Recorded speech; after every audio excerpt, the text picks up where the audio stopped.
This story is titled, Mother-in-Law Secretly Tried to Sabotage My Pregnancy to Protect Her Daughter's Wedding. Now she's convicted and begging me for forgiveness. Hey everyone, before we jump into today's video, I need your help.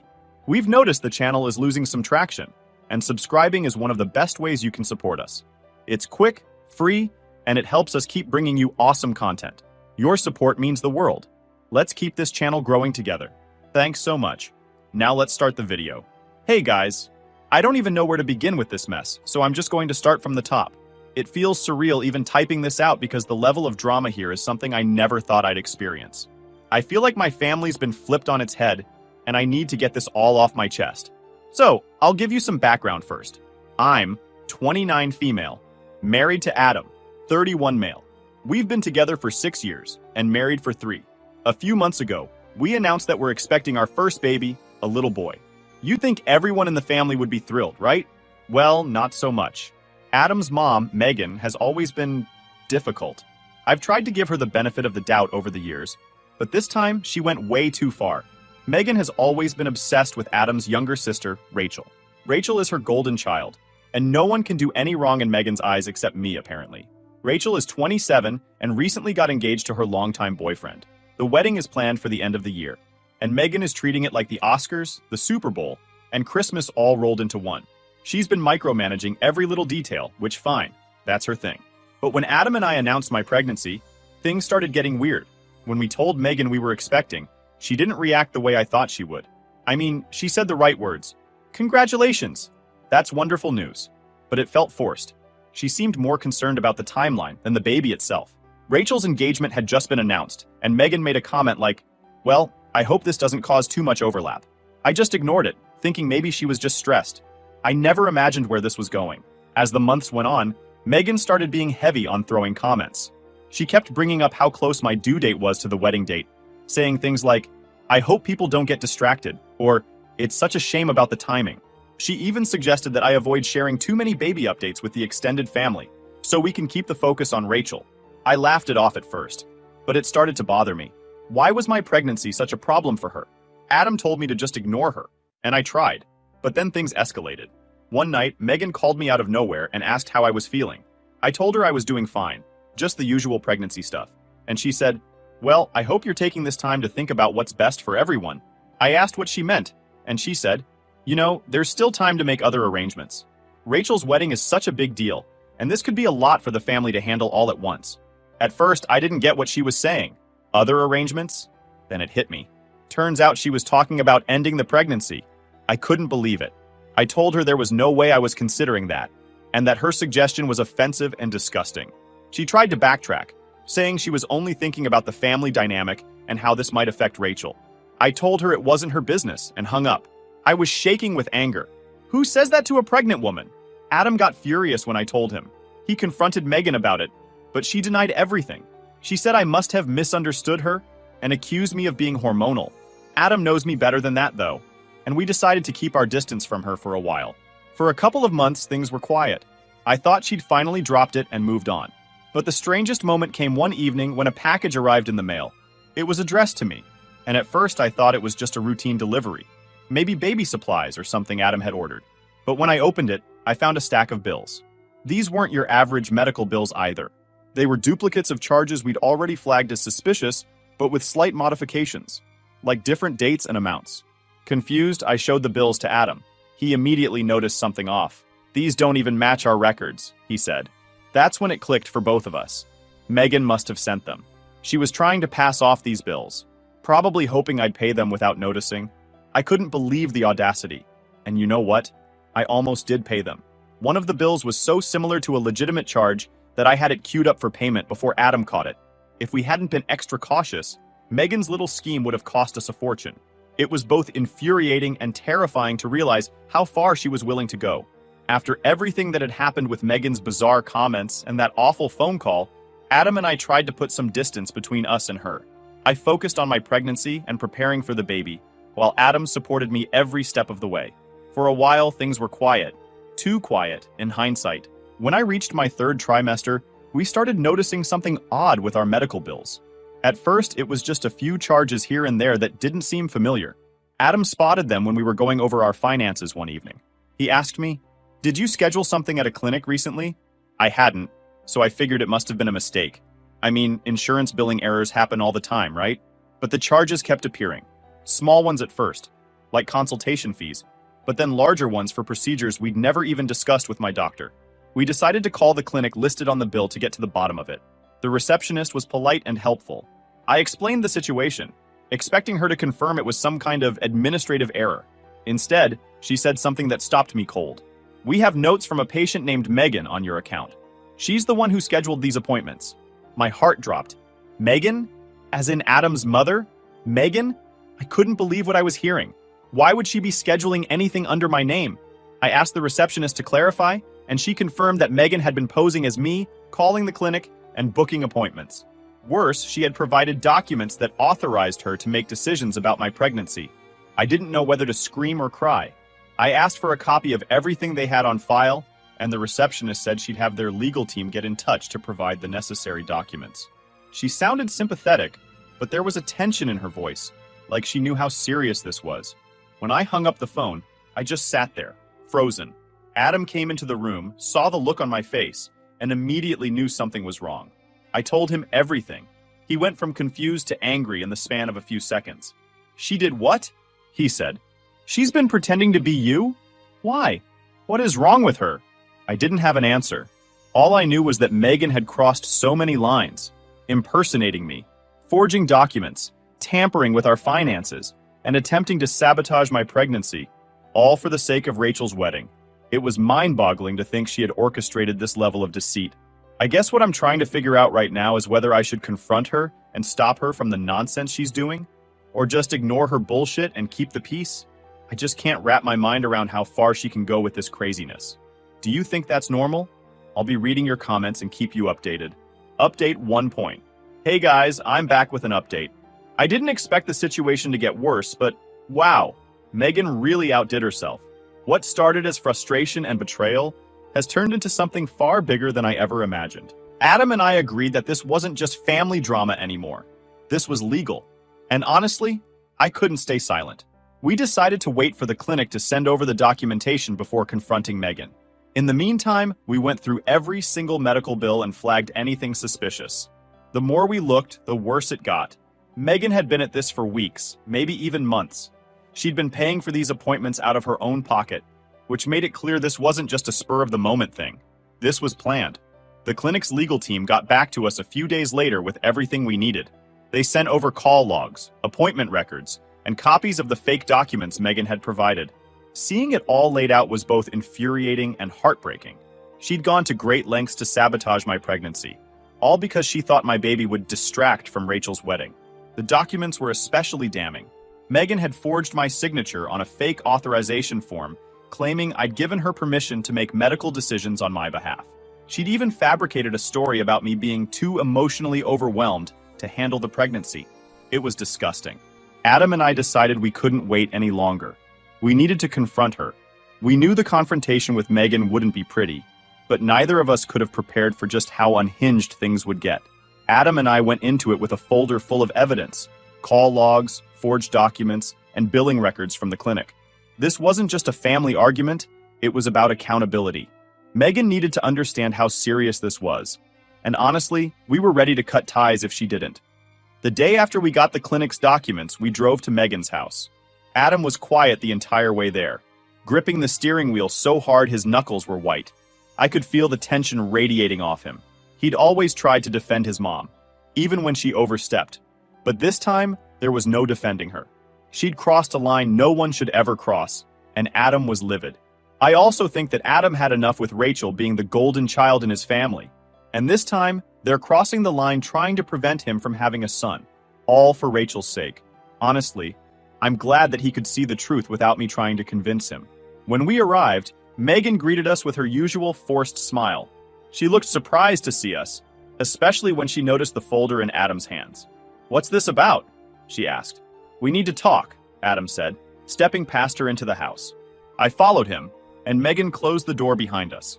We walked into her kitchen, and Adam laid the folder on the table. He didn't waste any time. "Mom, what is this?" he demanded, flipping the folder open to reveal the forged authorization form.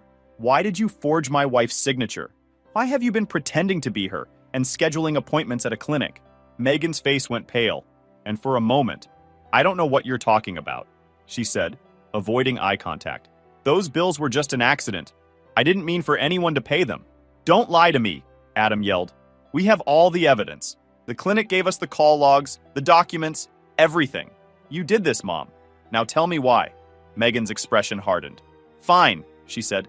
I did it, but I was only trying to help. My jaw dropped. Help? That was her excuse? Adam was just as stunned. Help, he repeated. You tried to terminate our pregnancy without our knowledge or consent. How is that help? Megan crossed her arms and glared at us. This baby is bad timing, she said bluntly. Rachel's wedding is coming up, and a new baby is going to steal all the attention. I was thinking about the family, Adam, about Rachel. This is her moment, and I didn't want anything to take that away from her. I couldn't believe what I was hearing. You think my baby is a distraction? I asked. I was shaking with anger. You think you have the right to decide what happens to my child because of a fucking wedding? Megan was unbothered. It's not about you, she said. It's about Rachel. She's been dreaming of this day her whole life, and I wasn't going to let it be overshadowed by your selfishness. Stop it, Adam exploded. Are you hearing yourself? You forged my wife's signature, scheduled unauthorized appointments at a clinic, and even tried to trick us into paying fake medical bills. Why would you do this? Megan's expression didn't waver. Nothing happened, she said dismissively. The clinic didn't go through with anything, so I don't see what the big deal is. The big deal, I said, is that you violated my trust, my privacy, and my autonomy. You thought you could control my life and my body for Rachel's sake? Do you even hear how messed up that is? You're overreacting, she said, rolling her eyes. I was just trying to do what was best for everyone. Adam slammed his hand on the table, making Megan jump. What's best for everyone? He shouted.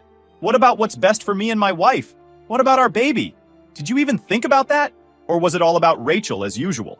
At the mention of Rachel, Megan's expression softened.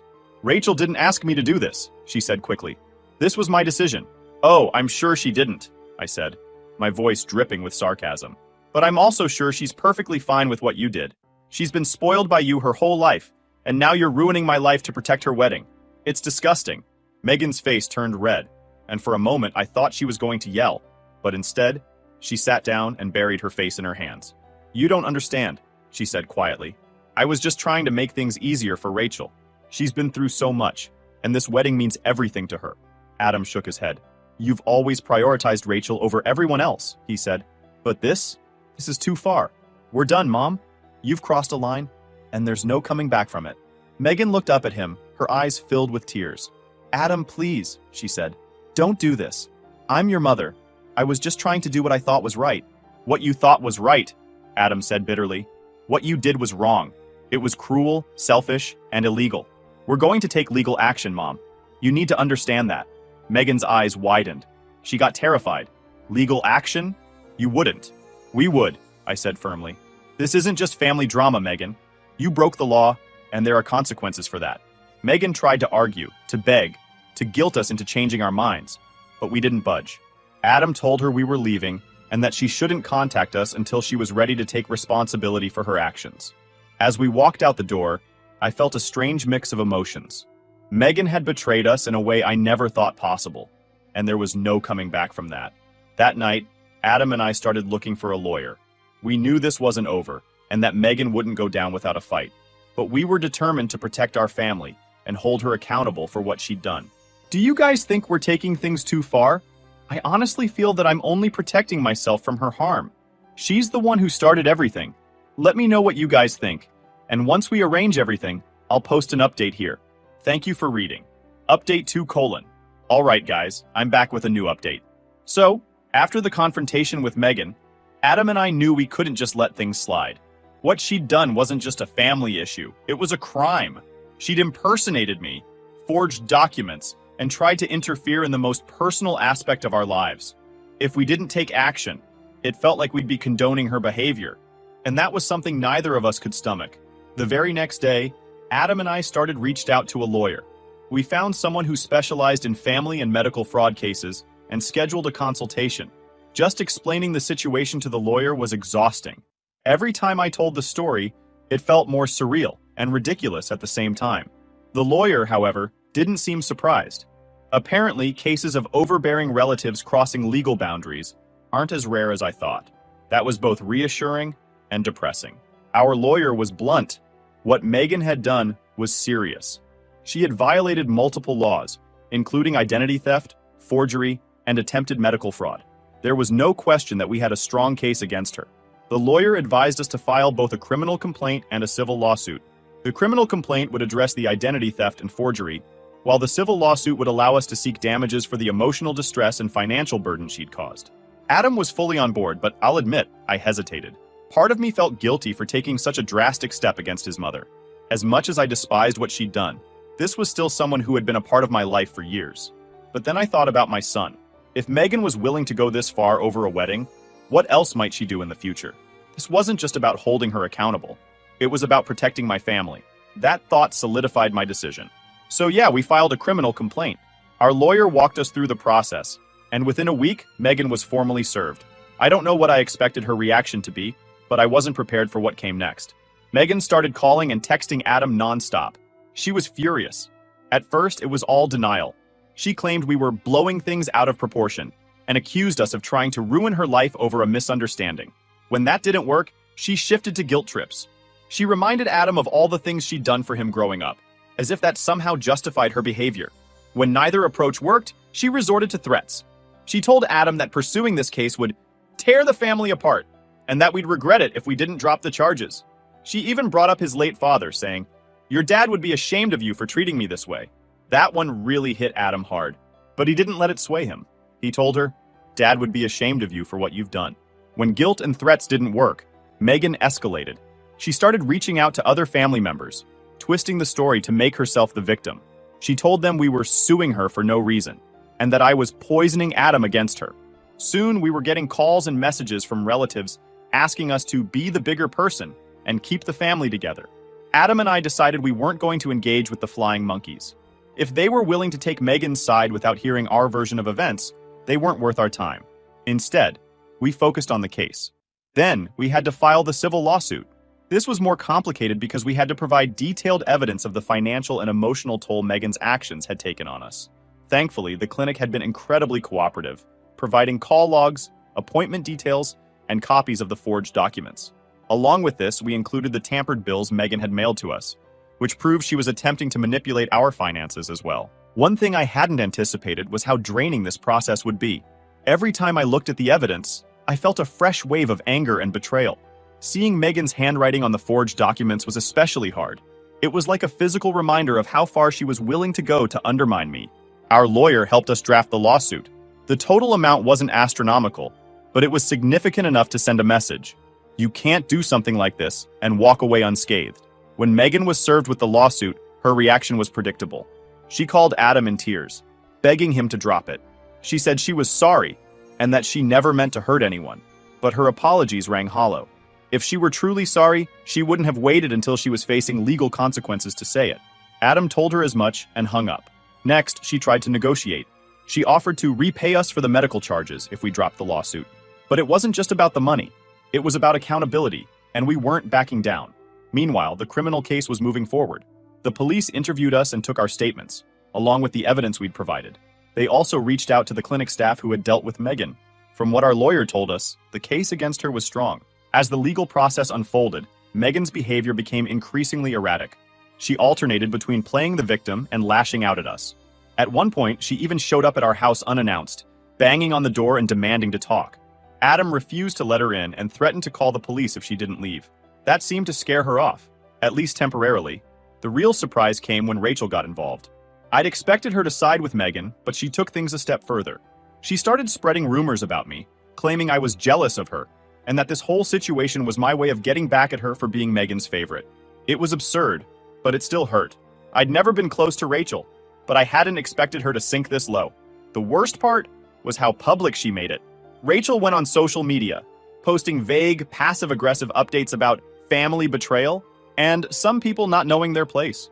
It didn't take long for mutual acquaintances to figure out she was talking about us. I started getting messages from friends and extended family asking what was going on. It was exhausting. Through it all, Adam remained my rock. He reminded me that this wasn't about Rachel's wedding or Megan's feelings. It was about doing what was right for our family. By the time the first court date rolled around, I felt like I'd aged 10 years. But as stressful as it all was, I knew we were doing the right thing. I'll leave you guys here. If anything new arises, I'll post an update. And Update 3.0. Hey everyone. This is another update in what has been the most exhausting and bizarre chapter of my life. Writing this feels pathetic. Megan's actions had ripple effects that touched every corner of our lives, but now that the dust is settling, it's clear that karma doesn't miss. Here's how it all played out. The legal proceedings against Megan escalated quickly. The criminal case moved forward faster than we expected, likely because the evidence was so damning. The forged documents, the clinic's call logs, and the testimonies from the clinic staff all painted a crystal-clear picture of her actions. She had lied, impersonated me, and falsified legal documents. There was no room for her to wiggle out of it. The civil lawsuit added more pressure. Megan initially tried to negotiate, offering to settle for a small amount to cover the fraudulent medical charges. But we weren't interested in settling unless it was on our terms. This wasn't just about money, it was about holding her accountable. Our lawyer pushed for damages that reflected the emotional distress and financial burden her actions caused us, and we refused to back down. As the court dates approached, Megan's behavior became even more erratic. She started calling Adam at odd hours, leaving tearful voicemails begging him to drop the cases. She even sent letters to our house, claiming she was misunderstood and only trying to do what was best for the family. Her manipulations didn't stop there. She reached out to other family members, trying to rally them to her side. A few relatives did try to intervene, urging us to forgive and forget. But most of them distanced themselves from Megan when they learned the full extent of what she'd done. Her attempts to paint herself as the victim backfired spectacularly when the truth came out. And then there was Rachel. If you thought she might come to her senses, think again. Instead of supporting her mom, Rachel decided to save her own skin. She made a big show of distancing herself from Megan, claiming she had no knowledge of the scheme and didn't condone it. Why the sudden change of heart? Well, Rachel's fiancé and his family found out about the situation, and let's just say they weren't thrilled. They were understandably horrified that their future mother-in-law had committed fraud, and they started questioning whether they wanted to be associated with a family embroiled in such a scandal. Rachel's engagement began to unravel, and instead of taking responsibility, she blamed Megan for everything. Megan, meanwhile, was devastated. All her life, she'd prioritized Rachel, doted on her, and done everything to ensure her happiness. And now, when she needed Rachel's support the most, Rachel threw her under the bus to save herself. It was poetic justice in the most ironic way. Megan had sacrificed her integrity, her reputation, and her relationship with Adam and me for Rachel. And in the end, Rachel abandoned her. The criminal case concluded with Megan being convicted of identity theft and forgery. As a first-time offender, she avoided jail but faced hefty fines, hundreds of hours of community service, and court-mandated therapy, leaving her with a criminal record. Shortly after, the civil lawsuit was resolved with Megan agreeing to a settlement that covered fraudulent medical charges, legal fees, and damages for emotional distress. Enough to make it clear that actions have consequences. We used part of the settlement money to cover our moving expenses. Adam and I decided to leave the area and start fresh in a new city. It wasn't an easy decision, but it was the right one. We needed distance. From Megan, from Rachel, and from the toxic dynamics that had defined Adam's family for far too long. This is where I am right now. I'm actually curious about the wedding. Obviously, I won't attend, but I just want to know how it'll go, or whether it'll ever happen. I'll keep you updated. Finale update. Hey everyone. Just like I promised you, I came with an update about Rachel's wedding, so here it is. It's been a wild ride, but this update feels like the perfect closing note to the entire mess. First, the big news. Adam and I just welcomed our baby boy a few weeks ago. He's healthy, happy, and the light of our lives. Holding him in my arms makes all the chaos and stress we've been through feel worth it. He's the reason we've stayed strong through all of this. Now, about Rachel's wedding, it didn't just get postponed, it was officially canceled. From what I've heard, her fiancé's family decided they didn't want to move forward with the marriage because of all the ongoing family issues. Megan's legal troubles and the fallout from her conviction were a big part of it, but Rachel's behavior didn't help. She tried to paint herself as a victim in the whole situation, but people saw through her. Her fiancé apparently got tired of the drama and ended things for good. As for Megan, her social life has completely crumbled. Word about her conviction spread quickly, And the same people she used to brag to about her perfect family have turned their backs on her. Friends stopped inviting her to events, and even her extended family began avoiding her. She's become a pariah, and honestly, she brought it on herself. Adam and I, on the other hand, are doing better than ever. Moving to a new city was exactly what we needed, and it feels like we can finally breathe again. Our son is thriving, and we feel closer than ever after weathering this storm together. Cutting off Megan and Rachel was the best decision we've made. It's like a huge weight has been lifted off our shoulders. There's one last thing I want to share. Before we moved, Adam and I visited his dad's grave. Adam had been struggling with guilt, feeling like he'd let his dad down by cutting ties with Megan. But as we stood there, Adam said something that really stuck with me. I think Dad would understand. He'd want us to protect our family. And that's exactly what we've done. We've created a safe, happy home for our son, free from the chaos and toxicity Megan brought into our lives. She tried to tear us apart, but in the end, all she did was destroy herself. Karma came full circle, and honestly, feels like justice. Thank you all for sticking with me through this journey. It's been a wild ride, but we're finally on the other side. If there's one thing I've learned, it's this. You can't control what other people do, but you can control how you respond. And sometimes the best thing you can do is stand your ground and let karma do the rest.